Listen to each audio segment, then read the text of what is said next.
to the agenda? If hearing none, the agenda is approved. The approval of the minutes, is there a motion to approve the July 17th, 2023 minutes? I move. Okay, second. Second. Are there any objections? Hearing none, the minutes are approved.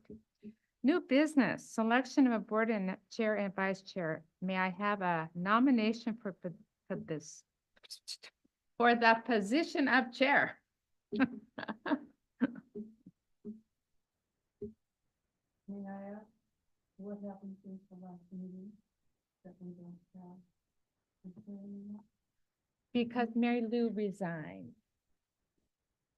Her 3 years was up, so she did not renew her commitment to the board. Is there a nomination for chair? I nominate Cheryl. Second. Are there any other nominations? It's a really easy job, folks. It's all right here. All you have to do is read it. Any other nominations? Are there any objections to Cheryl as chair for 2024? Hearing none, I will be the chair. Okay, Very a good. nomination for the position of vice chair. Almost needs to be one of you guys. These guys are brand new. I nominate Gloria. Okay. I'll second that. Yeah. Are there any objections to selecting Gloria as vice chair for 2024? Hearing none, Gloria is the 2024 Library Board Vice Chair. Okay, is there a motion to recommend approval of the strategic current 2024? The what? The strategic current, did you move to approve? It was in our packet. Okay. Move for approval. Okay, do we have a second? Second. May I have a report from the librarian? Yes, thank you. So as we discussed last year, we've switched away from a 5-year strategic plan that's less flexible, and we've moved towards this idea of a yearly strategic currents. And so this is the update for 2024. Last year in 2023, we also worked on programs and facilities. This year, rather than the collection, we've decided to work on the catalog. Last year, we did a lot of work with weeding, which actually is in my report as well. And we feel like the collection is pretty good right now. So this year we want to work on the catalog. Specifically, we want to review and revise our technical processing manual. We want to update our staff on copy cataloging. We've had a lot of new staff move into higher positions, so we want to make sure that we're all on the same page. We want to work with the Alaska Library catalog on the limiter removal project, which basically will make it easier to select the titles that you're looking for, to summarize that. And of course, continue adding accurate records. And also the big thing I'd really like to do is eliminate duplicate catalog records, because that leads to a lot of issues with holds, and that'll make life easier. So those are my strategic currents for 2024. These were decided mostly with library leadership and also with feedback from staff. Are there public comments on this topic?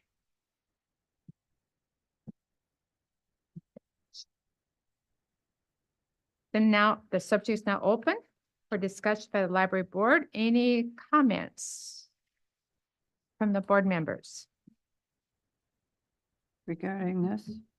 Pardon? Regarding this? Regarding the strategic current Yeah, only right. is what we're talking about right here. We're not talking about the circulation policy at this point. Right. Well, I have a question about the programs. You have the story times, the Lego clubs, the teen club. Has there been an attempt for the 10 to 12-year-olds yet? Yes, we actually have tween scene once a month, and then we did also offer it twice a month during the holidays. And then in the summertime, I think we had it once a month as well. So that's been really popular, and we're going to continue that program. Any other comments from the board members? If there's no further discussion, will the librarian please call for the vote? Howell? Sweeney? Yes. Kincaid? Yes. Nash? Yes. Miller? Yes. Is there a motion to recommend approval of the updated circulation policy? I move. Is there a second? Second. The subject, any public first, a report from the librarian on it. So I tried to make my little notes fairly clear. These are mostly sort of housekeeping ones. The main update that I really wanted to make sure we did is on page 6 of 26. We added the word Alaskan mailing address. In the past, I think we just assumed people realized if we're saying you're an Alaskan resident, we also need your local mailing address. But just to really make that very clear that if you are going to be a permanent or a temporary patron, that's for Alaskan residents, and you do need to have an Alaskan mailing address for us to send things to. And then I did add a lot to the ILL section.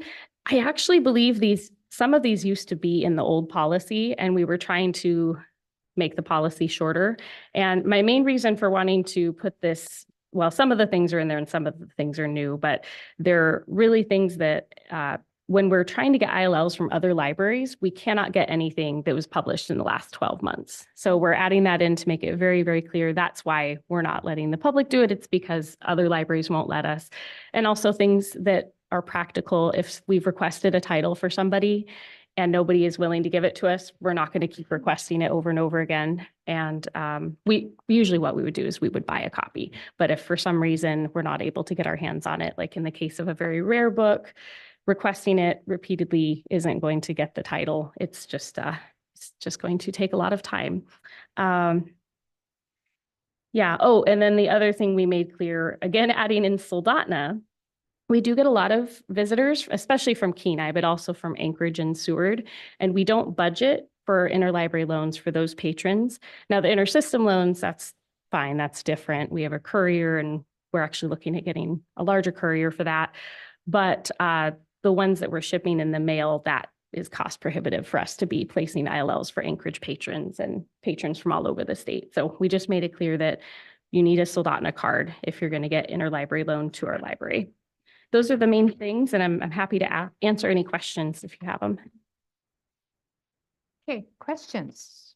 Question on the 1 year. Is that our policy too? We won't, a book that's less than a year old? It is, yes. That's an awfully long time. It seems like it, but you would be surprised. So most ILLs are going to be older titles. And the reason we don't have them is because they're so old, they're either out of print or, we just can't find them otherwise. That's why we have that item in there for new titles. It doesn't come up that often, but it has come up here and there. And so, if we're not able to send them out, we want to make sure our patrons have access to them. Okay. And I forgot to ask for public comments on this topic. None. Okay. Now, board members. Okay. Yeah. Any Could I comments? just ask, you said that if you keep trying and you can't get the book, then you order it. You don't do that for like the rare, really hard ones to find. No, we don't, because we're not an archive. That's a good question. I will say if it's like a newer book and it's nowhere in Alaska and it seems like something our patrons want to read, we will just purchase it. And I think we probably do that half the time, roughly half the time. Okay, other comments from the board members? Questions, comments? Yes. I got a question. What's the cost effectiveness of interlibrary loan versus purchasing the book? I guess that was new to me when I left the library, so I'm not sure what the savings there is. So really it's as shipping costs have gotten higher. If we can find a book, even a used copy for under $10, it's going to be cheaper than having to pay to ship it.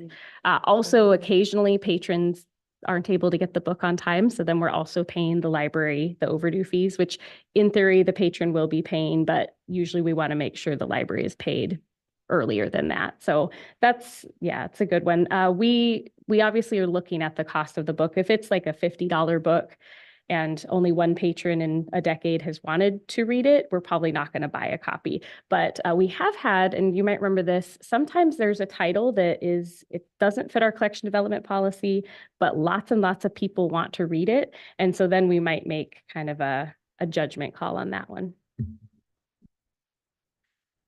Other comments from the board? Questions? I'm curious about how much does it cost to get an interlibrary loan? Like, the average cost. It's been a while since I was in charge of shipping, but I think if off the top of my head, it's probably around, oh gosh, $6 to $10, just depending on how heavy the book is. It's much more cost effective when we're shipping items just around the state, because then we're getting book rate on a bulk order. And then the most effective way is through courier, which we do have a courier with Kenai right now. So are most of the interlibrary loan Kenai patrons really? Is that the majority of them? Those, because they share a catalog with us, those we count as intersystem Oh, loan. okay. So, yeah, and I believe so, because we have 2 boxes that go back and forth every week, twice a week. And so we see that. I could definitely run the numbers if you're interested, because it is interesting to look at. We do have quite a few from Anchorage as well. And they're trying out they were trying out a new holds procedure within the system to make that lighten up a little bit, because we want to make sure that it's evened out across the whole system. Any other discussion, questions? If not, will the librarian please call the vote? Thank you. Yes. Howell, Yay. Sweeney, Yes. Kincaid, Yes. Nash, Yes. Miller. Yes. Will the librarian give us a summary of the librarian's report? So it's another long one. Yes, and we haven't met for a little while. I actually talked a little bit about some of the things just during our conversation. So I'm going to kind of let all of you take time to read through the operational items. I think the main one is that Stacy Klein, our new assistant city librarian, started in July. And so that's been really wonderful to be able to share those administrative tasks. And one of the things she is now doing is the desk schedule. And she also has already done trainings for us. And you'll see those at the end as well. So it's been great to welcome her to the library. We also had, I guess I'm kind of jumping ahead to staffing, but I think the staff are our most valuable resource. So that makes sense. So Joe Nutter, who has been working for us for a couple years as an on-call clerk, is now our regular clerk 1. So that was also wonderful to see her move into that. And she now has a series of programs she's working on armchair travel. And she did one last week on Brazil, which was really fun. So let me kind of jump ahead to summer reading. That's on page 11. So summer reading happened in May through August, and we did have a total of 1,047 participants this year. And they call these engagements, 933 engagements. So that's things like our Title Tuesdays, and we have DIY kits that people can pick up and bring home. And it was up a little bit from the previous year. And then we also hosted 23 programs in 8 weeks, and that doesn't even include the Lego clubs, teen lounges, and story times. We averaged about 20 people per program. And then again, I'll kind of let you read over the programs, but you will see the tween scenes in there. We've been having 20 or more young people come to those. So those are for ages 10 through 14. And we started that up. We'd been wanting to do something like that for years, but in the course of our strategic planning in 2022, we had a lot of feedback in our surveys of people saying there's not a lot for kind of those older elementary kids and then like the middle school age. Even just in our community, they said it's tough to find things. And so we decided, you know what, we can address that. And it's pretty fun. We actually have the tween scene upstairs. We felt like 10 is still pretty young. Maybe parents would be more comfortable if they walk in and they can just see their kids right there. Whereas the teen lounge, which I'm always getting those two mixed up, the teen lounge is in the basement, and that is for the older students. And they are keeping those age groups separate for kind of obvious reasons. So, and let's see. Oh yeah, and all of our summer reading programs are in there for July. Our final party was at Parker Park. They had kind of a block party, and we had a lot of help from Streets and Maintenance with that. So we're grateful for that. And that one was one too. In August, we had a fish skin tanning workshop in partnership with Kenize. And that one was amazing. People loved it, and they're really excited to come back and do it again. I guess 36 people is a lot of people to be doing that at once. And cleanup, there was a lot of cleanup involved. And we also had moose and bear hunting, which was in partnership with the Wildlife Refuge, I believe. So anyway, I could go on and on and on. I think the other really big one was Halloween story time. We had 189, so that's back up to kind of our normal numbers for that one. Lots of cool things. And in fact, that is what the cover is. That's our Halloween story time on the front with Miss Leslie and Miss Linda. Oh, and the teen after hours programs, I also wanted to highlight that. This is something that we'd seen done in other places, and now we're doing it here once in a while, not every month, but it's where the teens are there after hours with a few staff members, and they'll do things like Nerf battles, or they did Pac-Man this last month. And so it's kind of a chance for the teens to get to be in the library space and do something you don't normally do in a library space. And what we've found is that when these teens come to this kind of program and they're able to kind of get their wiggles out, but that's my children's librarian talking. When they come back during normal hours, they tend to be much better behaved and they're more responsible. And over the years, it's really great to see them just grow up and mature and grow into the awesome young people that they are. And what we always say is that, they're tomorrow's adults. So if they're not coming to the library, then why would the adults be coming to the library? So it's really important that they have a safe space to come and they have people they can talk to. So, all right, moving on. We had a lot of technology stuff going on, which is pretty time consuming.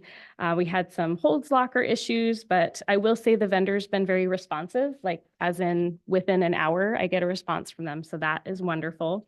Our hotspots are also having connection issues, and it tends to be near the end of the billing cycle. So we're still troubleshooting that. That's taking a bit longer than we'd like. We did stop using MeScan, which was that really nice mobile self-checkout app. It just wasn't being used enough to justify the continued cost. And like I said, a few other things. French Wireless, we could not continue that without help from our IT guys. They were able to get it up and running, and they actually had to put in a new computer in order to get it to work. So, yeah, and I had talked to someone before this.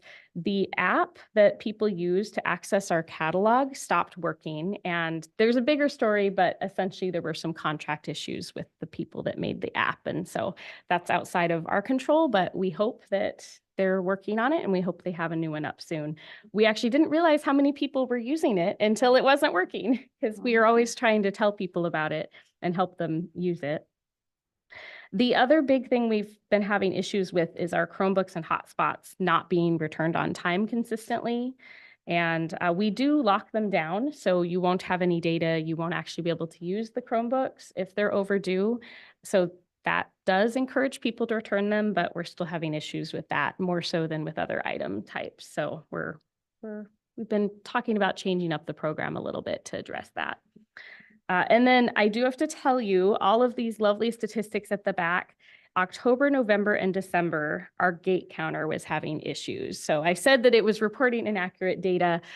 We changed the batteries. We hope that does the trick. If it doesn't, we may need a new gate counter, but it is a decade old. So apologies for that. So those numbers are estimates based off of sort of where we were headed with this year's numbers and last year's numbers.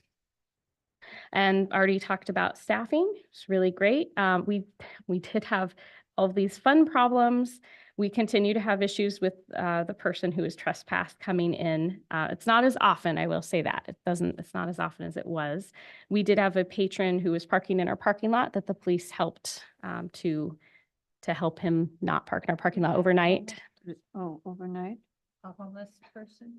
I'm not actually sure about all the details, but yes, he'd been parking in our parking lot overnight for some time. And so it got to the point where he wouldn't move when we were asking him to. So we're grateful for the police assistance.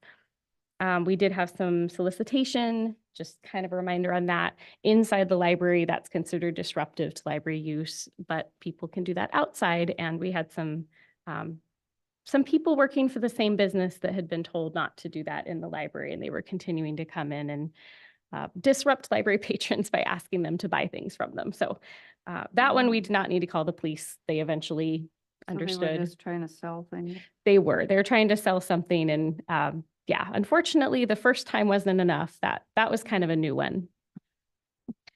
So we had some vandalism, but very mild. This was one I wanted to put in. I don't know that anything more will come from it. I hope not, but I weeded the entire nonfiction section during the last part of the year. And it seemed odd. All of our Buddhism and Judaism books were gone, like stolen. So I'll need to replace them, but that was very strange to me. So I thought it'd be worth mentioning to you that I thought that was strange. None of the Did other you ones have in the a lot religion of 'em? section.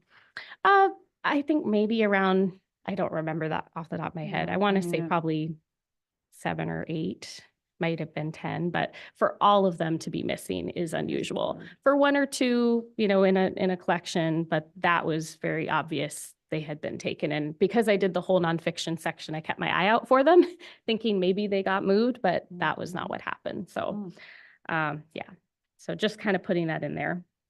Hopefully nothing more comes of it, but it is. I just thought that was strange. So, and there are other parts of the library that go missing more frequently, and those are not them. So otherwise I wouldn't have mentioned it. Let's see, more business solicitation, smoking in the library. That was a fun one. Leaving expensive equipment unattended. Power outages, had a few of those. And then filming staff and patrons in the library, which is allowed, but it can be disruptive and it can make staff very uncomfortable. But Now, that one was- actually went fine. Was this similar to what happened at the Borough Building? Yes, it was a First Amendment audit and my staff did a great job. I wasn't involved too much in it because they did a wonderful job. And I will say the person, I'm not sure if it was the exact same person, they were very respectful towards our staff. It's just some staff are uncomfortable even with their photo being taken. So it was just not a comfortable situation for them, but they did a good job. They passed, as they say. Okay, we also have been seeing the number of claims return items increasing, which that means that it's a book that should have been checked in, but for some reason it was not checked in. And that is not something we like to see. So we have some ideas. We want to increase our page hours and then also update some of the workflows. So we're working on that. It's, like I said, not something we like to see. And then this is the big one that I wanted to mention, even though the event itself would be in the January report. On December 28th, we started getting phone calls about a drag story hour that Soldotna Pride planned to host in the community room. And most of them were confused. And once they realized it wasn't a library program, they actually apologized. And then, I think one of them even said they were going to tell some other people they knew. And we did notice that the calls died down. But we continued getting calls through the end of December into January. And we did discover that there was a blog site that posted about the event and there was some misinformation in there. And we think that's what happened, was that when people, they read the article and it didn't have all the correct information in it. City Manager Jeanette Bauer did issue a letter on December 29th to just help inform the community about what was going on. And I included this letter at the end of the report for all of you to read. I thought about writing my own memo, but honestly, her and I talked and she said everything that I would have said exactly perfectly, probably better than I would have said it. So, so I included that for everyone. And then, like I said, over the next couple of weeks, we did continue getting phone calls and some of them were respectful, but a handful did use harassing, violent, and even vulgar language when talking to library staff, which violates our code of conduct policy. And we did also get emails. Again, some of these were just questions about the library and about services, but some of them were also from individuals that were still misinformed about the nature of the event. And again, some of them contain vulgar language. So we did try to answer as many of the emails that had questions in them, because that's part of our job, is to help people use library services. But there were enough, and also because of the nature of some of the emails, we did not respond to every single email. So in case anybody says, yeah, they don't answer their email, we try, we do our best. So Mm. how many did you receive? Because I didn't receive that many, maybe 4. So did you receive You more than mean that? emails? We did Mhm. receive more than that. I don't know exactly off the top of my head, but it was more than 10, I believe. So, Okay, yeah. And like I said, some were just questions and. right, yeah, and some, I didn't find any that I received being vulgar. That's good. That's good. I'm very glad to Um, hear that. But you know, I still have not personally responded because I felt like I needed more Yeah. through this meeting and Mhm. things, because there's still questions to me. It was as big a shock as anything. Mhm. Um, Yeah. But So it did the- say that mhm. it was approved, that they had to put an application in. Because originally I thought when you set up that calendar Mhm. where you could go to the library site, and if the room is available, you can reserve it for your events. So I thought, ooh, that's what happened. And that is what happened. So, and yeah, for the community room, they put in an application. For the conference rooms, you can book them because that's only up to 7 That's people. what I thought. Those you don't need any Mhm. approval or So anything. someone had to approve the application. Yes, yes. The group did meet the standards of our policy. They didn't have anything in the terms and conditions that they would have been So you only violating. saw the written part, so to speak. Yes, yeah. And I believe what they applied for was reading books. They were going to have a story hour. Yeah, and I'm actually happy to share the specifics of that application. They made it a public event, so for a while it did show up on the website. People could click and see exactly what was going to be happening during that event. Once they canceled the event, then that public Mhm. side goes down, but I can still share that if anyone's Because I interested. did notice it was not listed like in the newspaper. When you Oh, no, publish okay. the Mhm. events held at the library, this Yes. was not in there. No, because it wasn't a library event. Yeah, so that's the difference. So if you go to our website and you click events, you're just going to see programs that are by library staff or some of our partners. So for instance, like the moose hunting one, that one would have shown up on our calendar because we reached out to someone and asked them to come share something that we didn't know about. That one was actually an outside group. So that was a community group. So we have lots of different community groups that use it. So there are actually book clubs, there's some Bible studies, Mhm, right, there's yeah. the gardening club, there's a hockey club and a horse riding club. None of those show up on our calendar because library Mhm. staff are not involved in planning them. Makes So that's sense. the difference. And that's where people were confused and concerned because they thought library staff had planned that event, which we had no part in planning it. So does that answer your question about that? Yeah, a little bit. Okay. Because it said too mhm. that it was postponed, which means that they are planning to reschedule. So like I said, it wasn't a library program, so we're not involved in those discussions at all. But on our end, in our software, they canceled the event because they have the Okay. ability to do that themselves. It's actually pretty nice because it's just one click and it's canceled. Whereas in the old days, they would call us and we'd say, send us an email. They would send us an email, then staff had to manually go in there and Correct. cancel it and Yeah, email yeah. everybody. And we don't do that anymore. It's all up to the event coordinators to book it and to cancel it. Mhm. But Yeah. again, I don't know what the plans are for the future of something like this happening, but Mhm. we need to really be, I think, having some kind of a plan to respect the integrity of the library, whatever that involves. Mhm. I mean, just as you are the expert with, as everything gets so-called, there's criteria for age groups, let's put it that way. Just as you have in the library, the children's books, the middle-aged, the teens, the adults, and even with movies, everything is like criteria. Do we need to really set up something like that for? So I What think might show up at the library? we can always do a deeper dive if we ever want to have a work session, good. but the short answer is that it's a limited public forum, which then is a place where people can use their First Amendment rights. And so in terms of a government entity, the library telling one group, sure, you can do this, and telling another group, we disagree with what you have to say or what you're doing, so you can't have it. We can't actually do that. And my understanding, I'm not a lawyer, but it's either you allow the room to be open to the public or you don't. So for instance, in Kenai right now, their community room you can't use if you are not the library or the city. And they've been trying to open it up for a while, but it's been a 4-year process and it still hasn't happened. So once you close it down, it's very hard to reopen it. And I would say it would also be very hard to close it. And I don't think that when they built the library, that was the intention. I think most people are pretty happy with the community room. That being said, I've always told you that's a living document, the community room use policy. And we do review it at least once a year, sometimes twice a year, as we find new things. So that might be So a we'll see if we have a need to. Sure. Yeah, that might be an idea, either to have a work session, or, I mean, if you think just in the context of one of these meetings when we're updating the housekeeping things. So do you think that works? Okay, thank you for your questions. I appreciate you asking them because I know other people probably have the same ones, so. That was the question that the person that called me and emailed me was most concerned about is the age appropriateness of Correct. this workshop.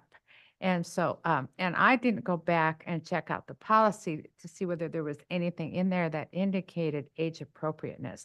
I told the person, I said, I think it's a freedom, First Amendment freedom situation is what I think. And now granted, once the poster came out and some of the other information, I thought, oh, this is pretty yucky. But, and I was glad it was canceled. Whether or not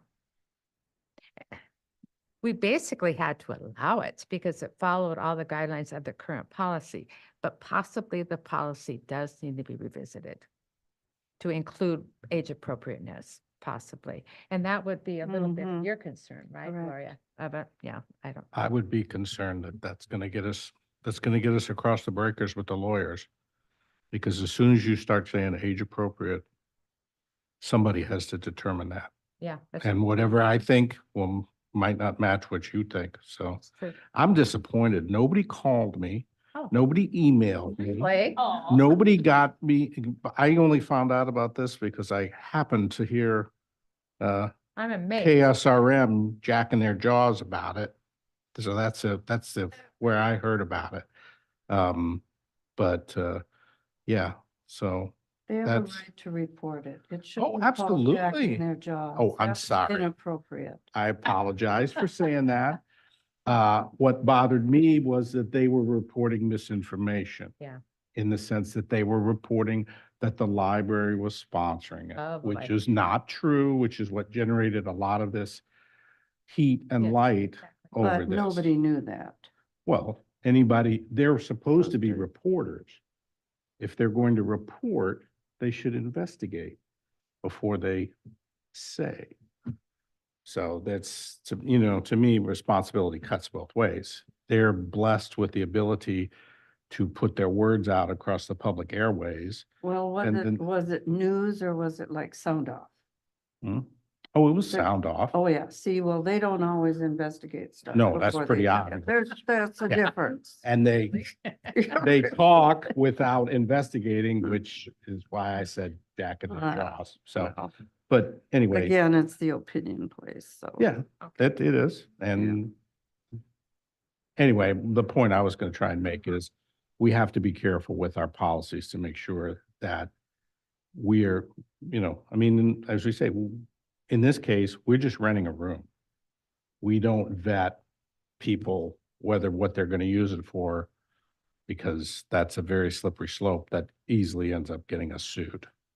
So, The example I'd like to use is if the Girl Scouts reserve the room, I don't ask them what badge they're working on unless they want me to know. So that's kind of where it goes. So Mhm. thank you for your comments. I'm going to continue on. If that's all right. So as you know, it was canceled. And I did want to put in there too, though, we did have once our regular patrons that come in on a regular basis, like every day, once they started hearing what was going on, they started coming in and just like telling us how much they appreciated library services, Okay. including the room, and just, you know, being very supportive. So we had kind of an interesting balance of comments after that. So moving on to collection management, I'm not going to read all of this because you don't want me to, but we did do a very good job. Our whole staff worked together as a team to finish our big weeding project. So last year in 2023, we weeded the entire collection,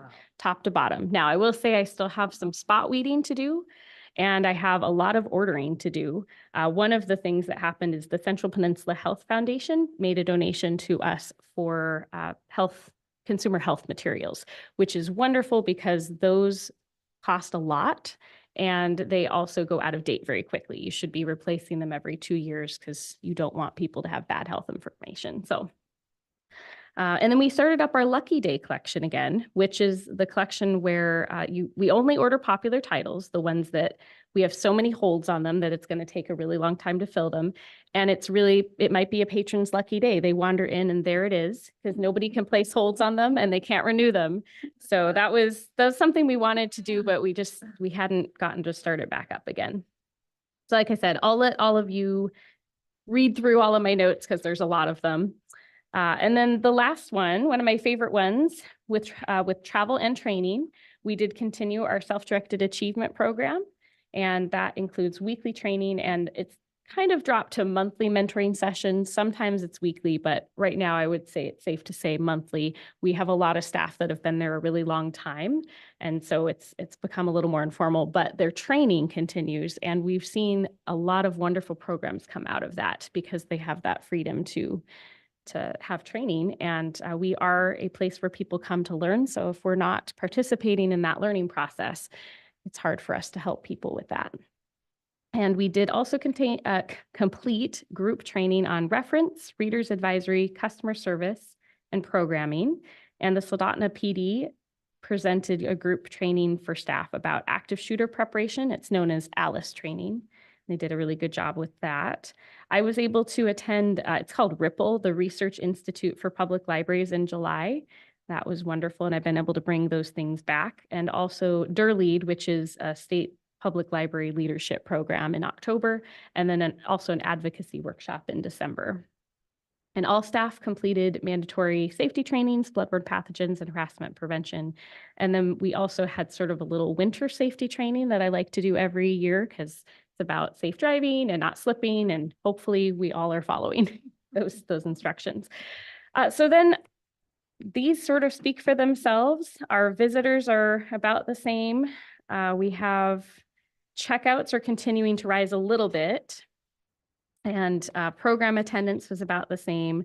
And we have had a few more programs, partially because of those tween scenes that we've added. And then we also added back a Heritage Place story time. They invited us to come back, and starting this month, we're going to be doing that twice a month.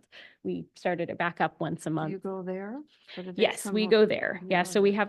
have now 3 staff members trained who can go there, and they actually do 2 story times. They do one that is with the group where it's more of discussion, almost like a book club style.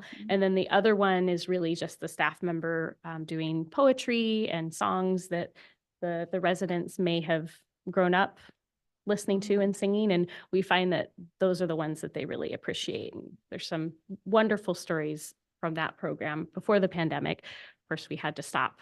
And this is us just starting right back up again. So, and then again, I'll let you take a look at all the other statistics. Just unsurprisingly, kids programs are the most highly attended. And we still are seeing very high numbers at our story times. I think I reported on that a year ago. And then my final page, like I said, is Jeanette Bauer's letter, which if you haven't had a chance to read it, I suggest you do. I think she really summarized it very well. So that is my report. Thank you very much. And the board chair does not have a report. And the library friends, the Soldotna Library Friends, what? Did I forget Gloria was something? raising her hand. Oh, I'm sorry, I didn't see it. I was Go just ahead. going to ask quickly, if you've started planning the summer reading We Oh, have, you yes. have, We so- usually start in about October, but now is when we really get excited. And so it is, I think I put it in there. It's adventure starts at your library, something like that. And it's Okay. camping and hiking and getting out into the wilderness. So yes, we've started and we're very excited. Excited too. Any other questions for Rachel before we move on? Okay, now, Jane, if you'd like to give us a Library Friends report, please.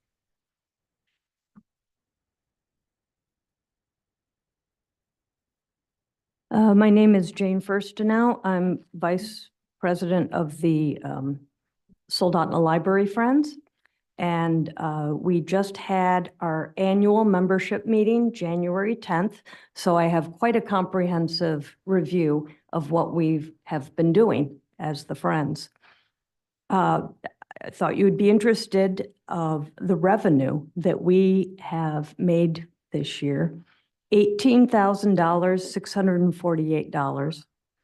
That is $9,318 of book sales, $6,463 of donations and memberships, and $2,868 of bake and art sales. Oh, sure.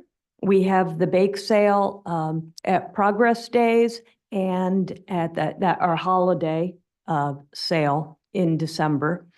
The art sales are specifically our big art sale is at that holiday bake sale. But donated art is hung around the library and is also available in our monthly book sales down in the basement. So that's how we make money of that. And we also always have a shelf of books as you enter the library, just before the community room, where people can take books and pay $1 a book, though we've sort of found that people are donating a little bit more than that when they take a book. So the projects that have been funded by this revenue in the past year are 1,000 books before kindergarten, the summer reading program, maintenance on the Story Walk, which was vandalized and has weather damage too, the sewing program, Sew Fun at the library, and the Seed Library. The last meeting where I gave a report, we talked about the Seed Library, and ultimately it just didn't fit into the mission of the library. And it was moved to the Goods, who are in a much better position to be having speakers that will help people learn to collect seeds and to distribute the seed. So we felt good about that project moving on to a more appropriate venue. As for membership, we have 82 current paid up members, but we have 157 people on our outreach list. It's sort of an interesting situation. So there's 157 members who may or may not have their memberships paid up that we communicate with, and a lot of them are volunteers. So, that's just fine. We're not making much revenue from membership dues, and it's more important that we have contact with them and that they feel that they are part of the support for the library. We did have 59 individual volunteers this past year. So we do have, we have a lot of volunteer hours being done on behalf of the library and the library friends. Upcoming activities, we have monthly book sales, and our next sale is January 25th. And these, excuse me, take place in the basement of the library.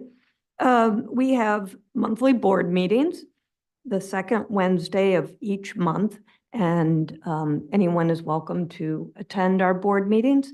But you also may read the minutes and agendas because we post them on the web for the Soldotna Library Friends. Upcoming projects, we will be advertising. We're working on advertising in the Soldotna Visitors Guide. And we're also revising our bylaws and incorporation, and articles of incorporation, not so much because they need to be changed, but because they don't match how we're running our organization. So best to revise those. Don't do what it says, but. I should mention that all the kerfluffle over the January event that didn't happen prompted two non-members to show up at our membership meeting.